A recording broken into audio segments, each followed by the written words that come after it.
Hello, welcome back to my channel. It's me Nadia, your online tutor. Today we are going to go through section B. It's question number 21. Here, what is the question? In figure, AC is equal to XD. This is the figure. In this figure, AC is equal to XD and C is the midpoint of AB and D is the midpoint of XY. Using a Euclid's axiom, show that AB is equal to XY. So here given two figures ACB XDY, right? They are given AC is equal to XD. We have to prove using Euclid's axiom AB is equal to XY. This AB is equal to this XY. And you have studied some axioms for Euclid. I think there are 6 conditions, nearly 6 conditions. So using that Euclid's axiom, we have to show that AB is equal to XY. What is the Euclid's axiom? Things which are double of the same thing are equal to one another. Things which are double of the same thing. Okay. Things which are double of the same thing are equal to one another. Okay. So here given, since C is the midpoint of AB, C is the midpoint. Here we are using these axiom. I will tell you after some time. Okay. Now we have C is the midpoint of AB. Using this condition, we have AC is equal to BC, right? And AB is equal to all AB because AC is equal to BC. So AB is equal to 2 times AC, right? AB is equal to 2 times AC. Therefore, AC is equal to, because we have to prove AB is equal to XY. So, we are writing in terms of AB. In terms of AC here. AC is equal to AB by 2. A is equal to AB by 2. And next condition, D is the midpoint of XY. Using this, we can write YD is equal to XD. YD is equal to XD and XY is equal to 2XY 2XY because we have to first when you have to prove the theorem, first you look at the answer what you have to get. Here we need AB is equal to XY. That's why we are writing in terms of AB and in terms of XY.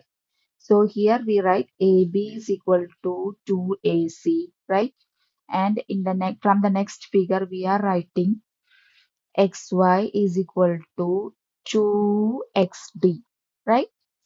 So XY is equal to 2XD and from this we got XD is equal to XY by 2. This 2 will go to, while transposing this into 2 will go to divided by 2, right? So we have given AC is equal to XD. That's we have given AC is equal to XD.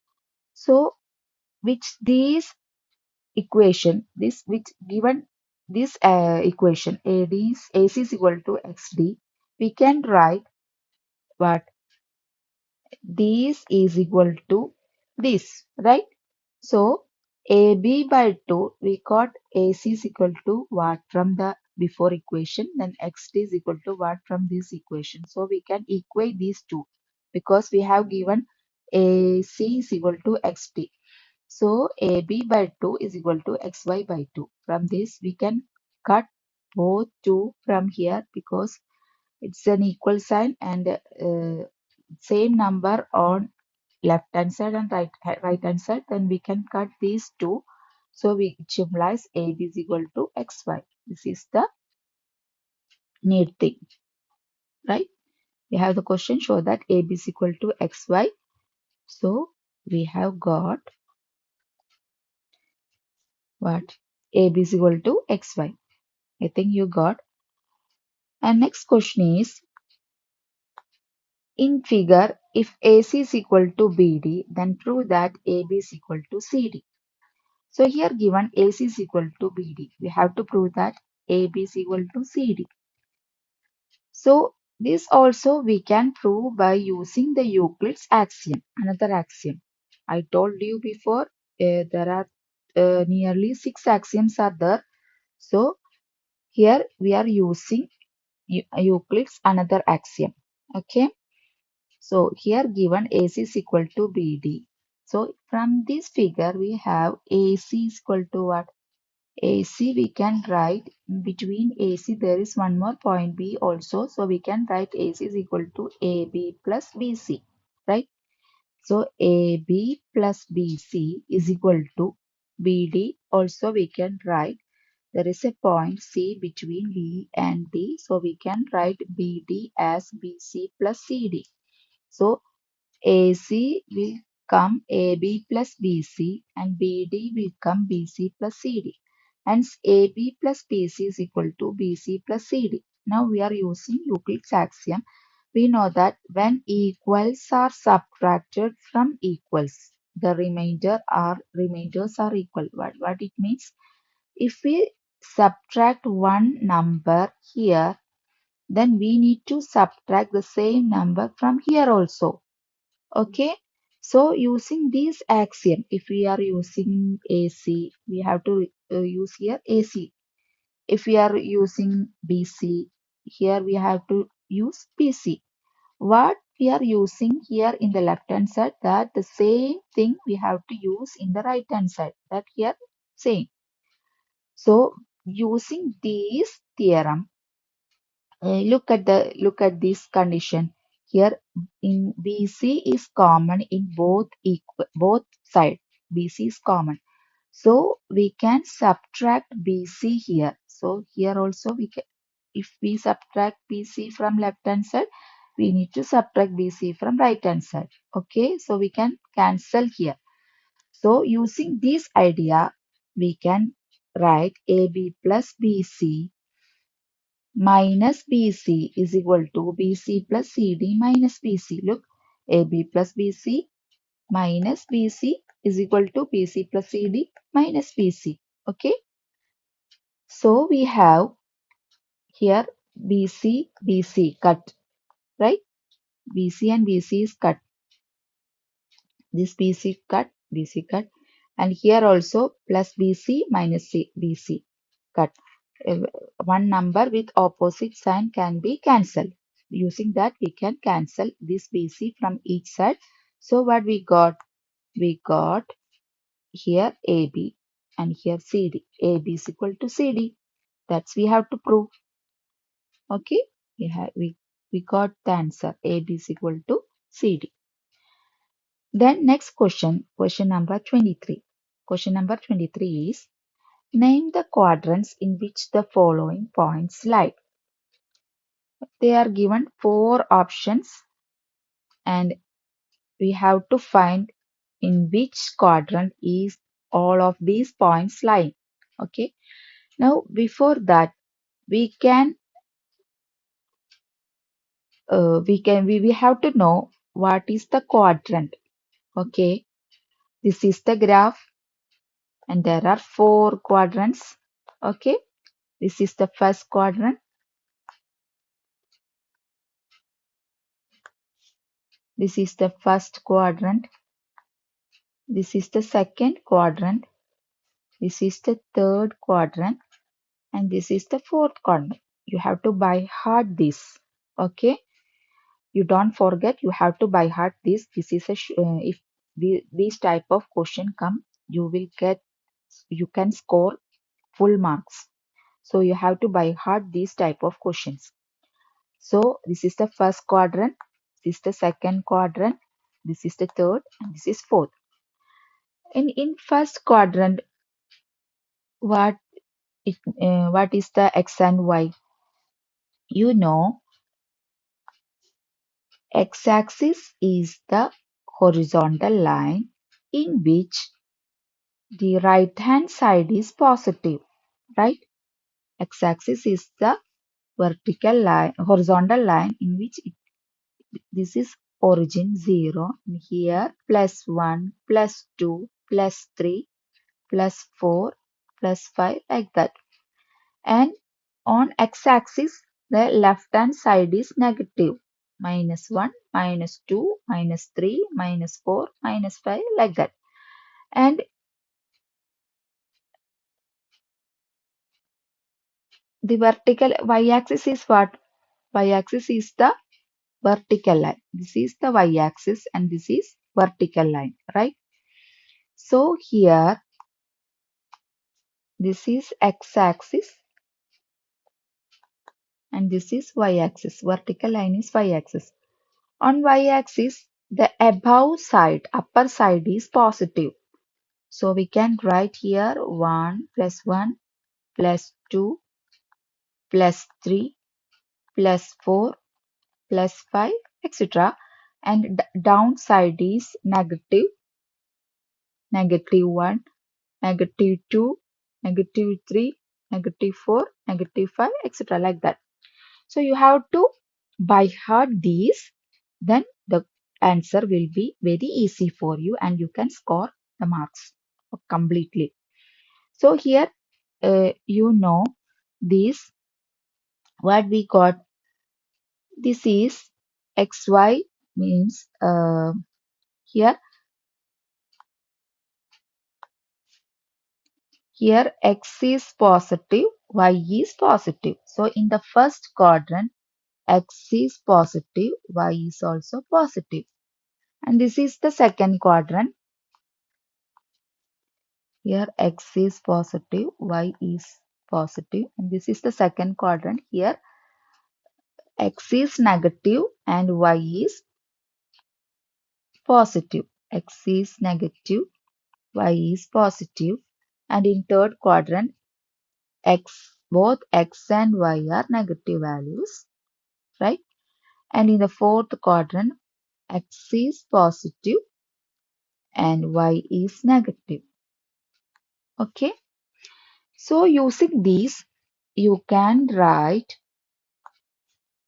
first question P44. Here both x positive, y positive. In which quadrant is point line? Both positive. Positive x, positive y. This is in the first quadrant. So you can write first question is lying in the first quadrant. Okay. Then what about second? Second point Q. Q is minus 4, 4. Minus 4, 4. That is x is negative, y is positive. Here x is negative, y is positive. So it means Q is lying in the second quadrant. And what about R?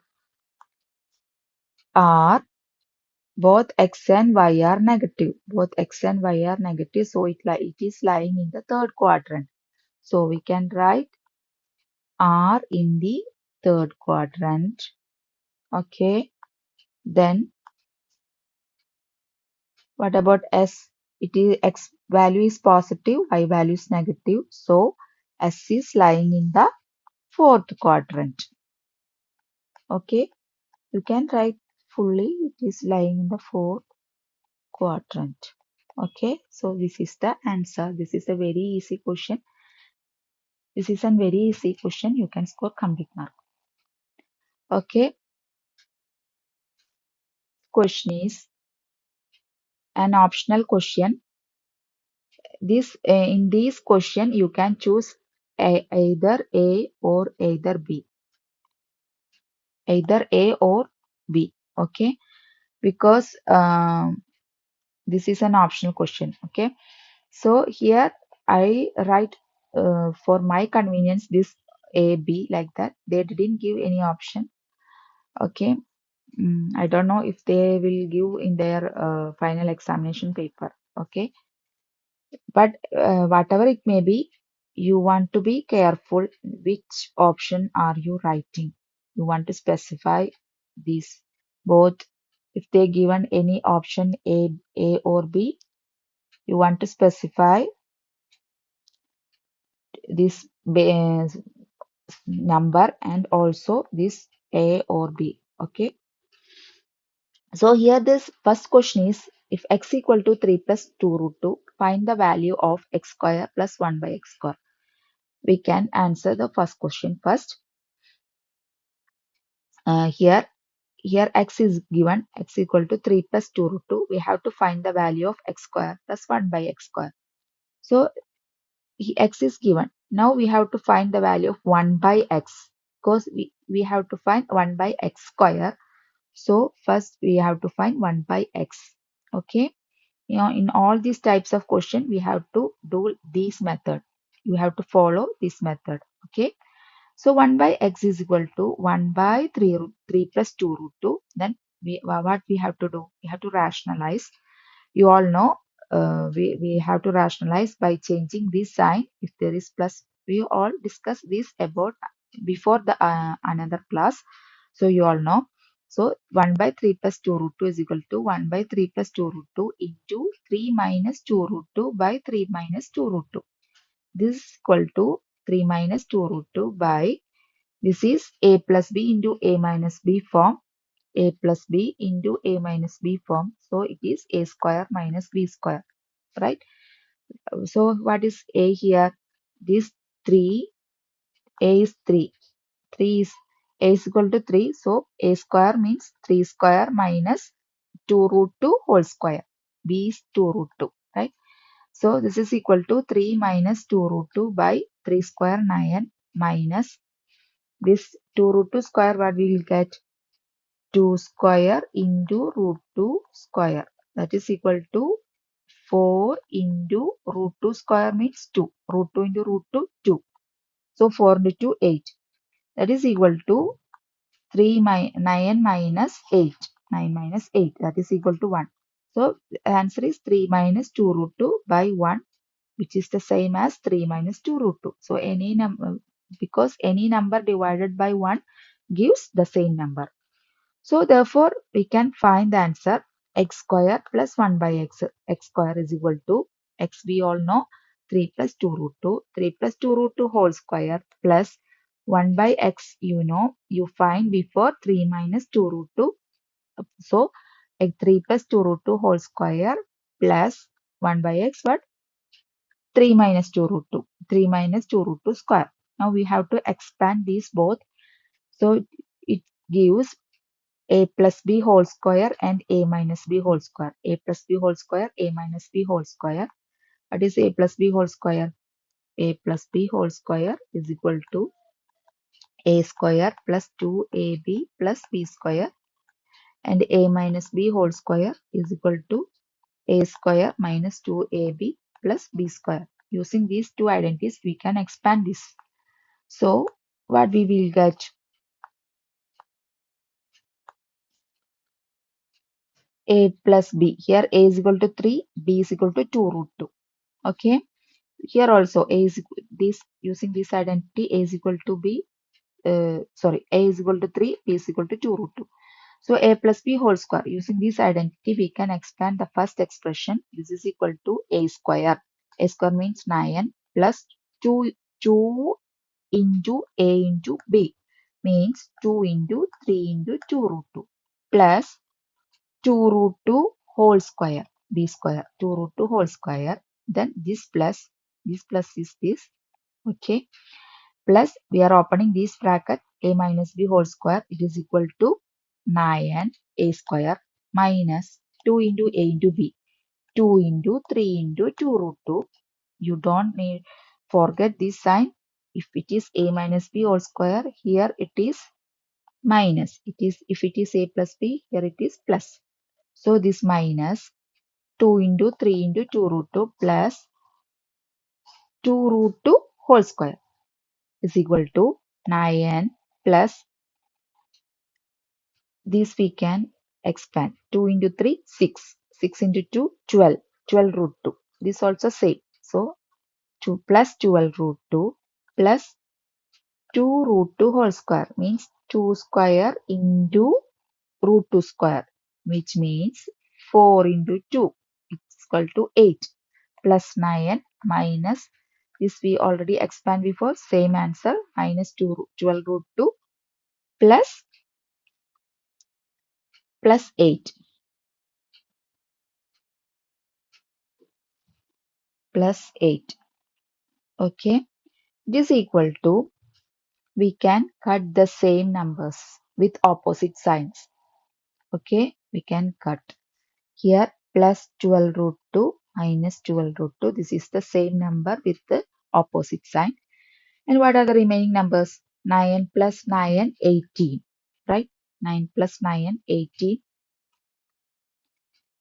18 plus 8 plus 8 plus 8, 16. 16. Which is what is equal to 34. This is the answer. So what is the value of x square plus 1 by x square? Is equal to 34. Okay, right? Now, next optional question is, prove that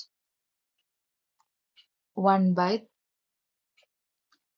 3 plus root 7 plus 1 by root 7 plus root 5 plus 1 by root 5 plus root 3 plus 1 by root 3 plus 1 is equal to 1.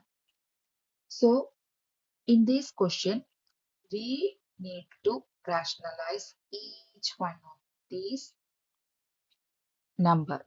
Okay, each one of this fraction. So we can take each one and rationalize first, then we can sum all the answers. Okay, we can add all the answers. First we need to rationalize. So first one is 1 by 3 plus root 7 is equal to 1 by 3 plus root 7 into, we need to change the sign, 3 minus root 7 by 3 minus root 7 is equal to, then multiply the numerator and denominator. 1 into 3 minus root 7, same, 3 minus root 7 by a plus b into a minus b. What is a plus b into a minus b? Is a square minus b square, a square minus b square. Here a is equal to 3. So it is equal to 3 square minus b is equal to root 7 is equal to root 7 square. Root 7 square is equal to 9. 3 square is 9 minus root 7 square. Root 7 to root 7 is equal to 7. So 9 minus 7 is equal to 2. So here we got 3 minus root 7 by 2. Okay. Then next, like this, we need to rationalize each one of these fraction. So 1 by root 7 plus root 5 is equal to 1 by root 7 plus root 5 is equal to, we need to rationalize each one of this into root 7 minus root 5 by root 7 minus root 5. So using this identity, we got it is equal to 1 into root 7 minus root 5, root 7 minus root 5 by 7 minus 5. Using the same identity. The same identity you will get 7 minus 5 is equal to root 7 minus root 5 by 2. Like the same method, you want to rationalize all the fractions. So you will get these answers.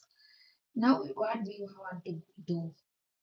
Because in question they give 1 by 3 plus root 7 plus 1 by root 7 plus root 5 plus 1 by root 5 plus root 3 plus 1 by root 3 plus root 1 is equal to, we need to get it's all equal to 1.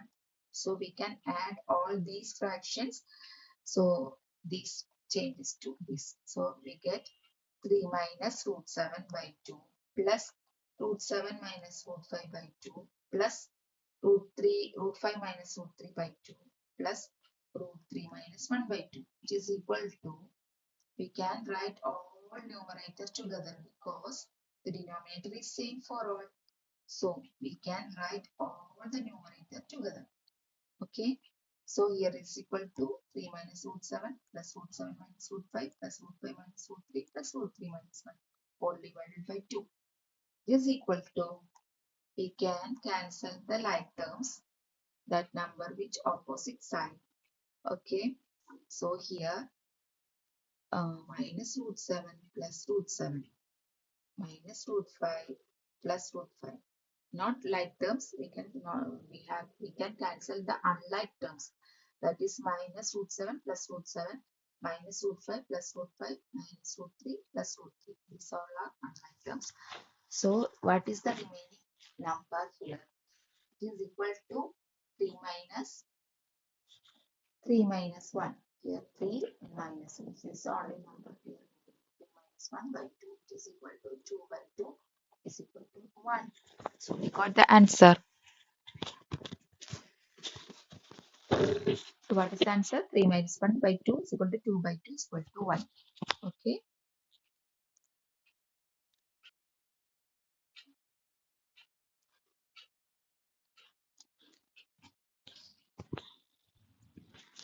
Next question is question number 25. This is the radio of two cones are in the ratio 2 is to 1 and their volumes are equal. What is the ratio of their heights? This is also an optional question. You can choose any one of these. Okay. So first question is radii of two cones are in the ratio. It is given 2 is to 1. Okay. That is the first cons ratio. First radii of the cone is 2 and the second radii of the cone is 1. And they give one condition, their volumes are equal. Okay. So what is the object? Cone. It is the cone. So what is the volume of the cone? Volume of the cone, their formula is 1 by 3 pi into r square h. And they give their volume is equal. Okay, the first cone, volume of the first cone is equal to volume of the second cone, and they given the radii of the two cones is 2 and 1.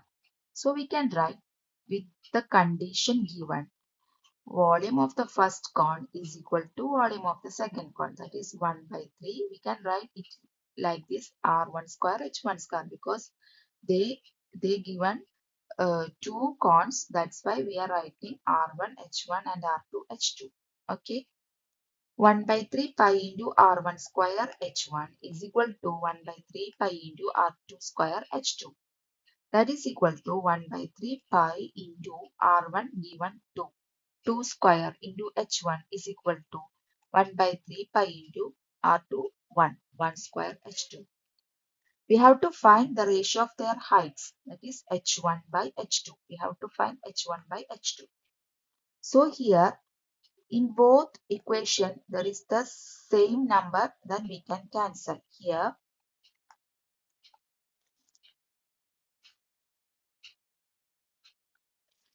it is 1 by 3, 1 by 3, same, pi, same, and what is the remaining? 2 square h1 is equal to 1 square h2. That we got 2 square means 4. 4h1 is equal to 1 h2.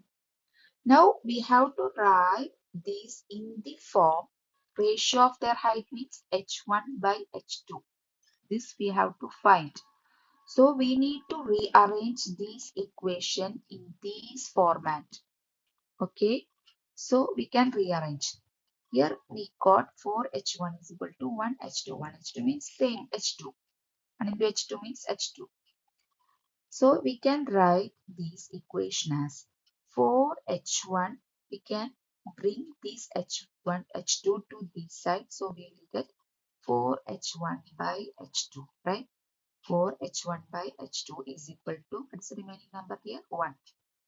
That is, we need only h1 by h2. So into 4 we can transpose to other side. So therefore h1 by h2 is equal to 1. This 4 and while transposing into 4 comes divided by 4. So h1 by h2 is equal to 1 by 4. So when we got the ratio, what we will get the ratio? 1 is to 4. So ratio of their heights is 1 is to 4. I think you got the answer. And next sub question is, optional question is, a hollow spherical shell is made of a metal of density 4.5 gram per centimeter square, right? This is square.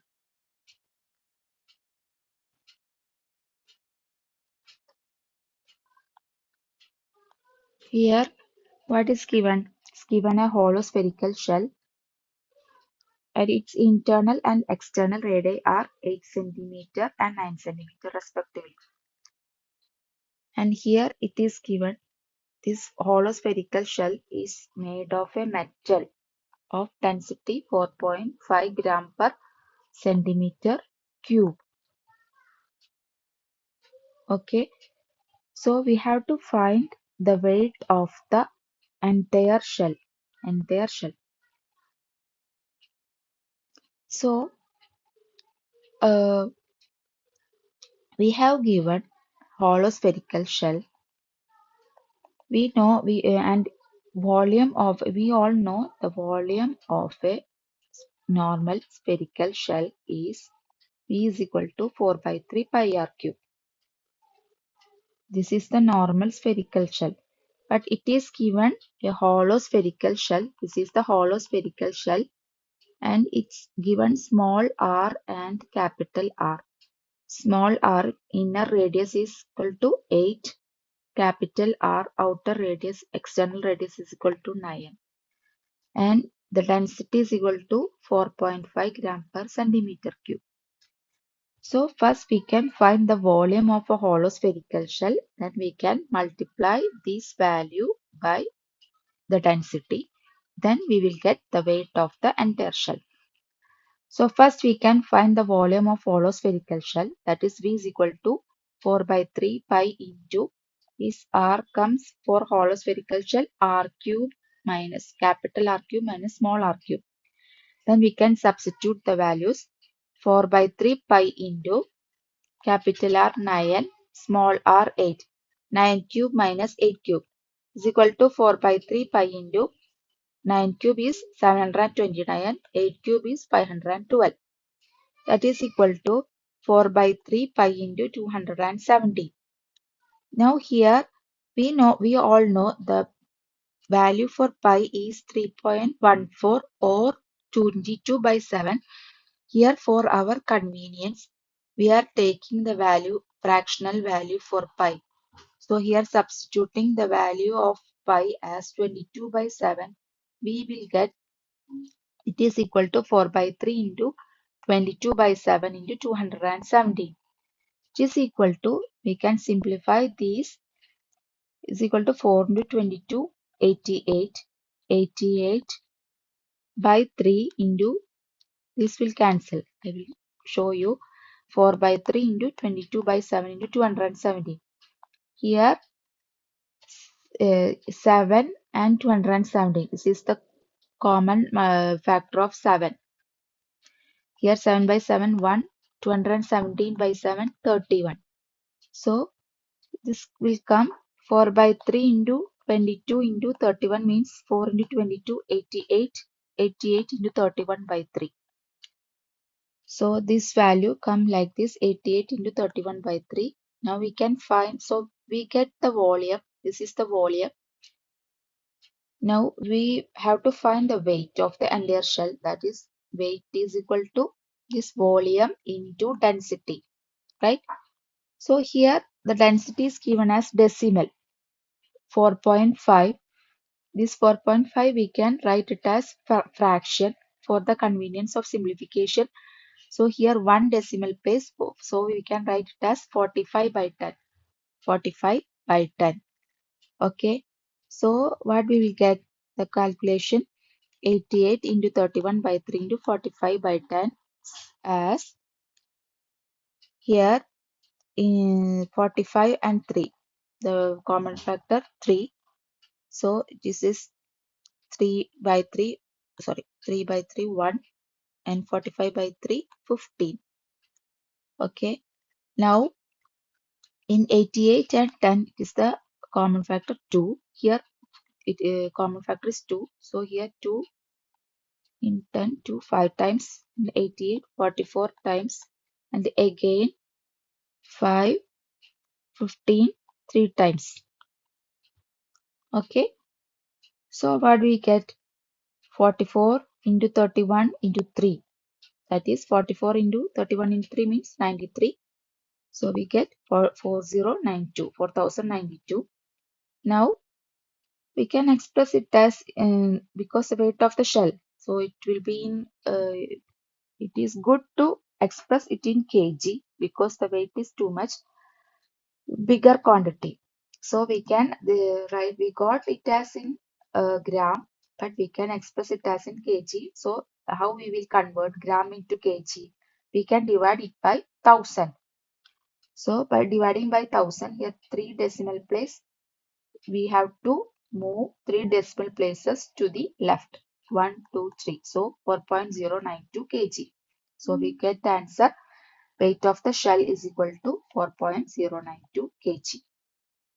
So here it comes to the end of the section B. Now in next class, I will come with the solution of section C. Okay, till then, bye bye.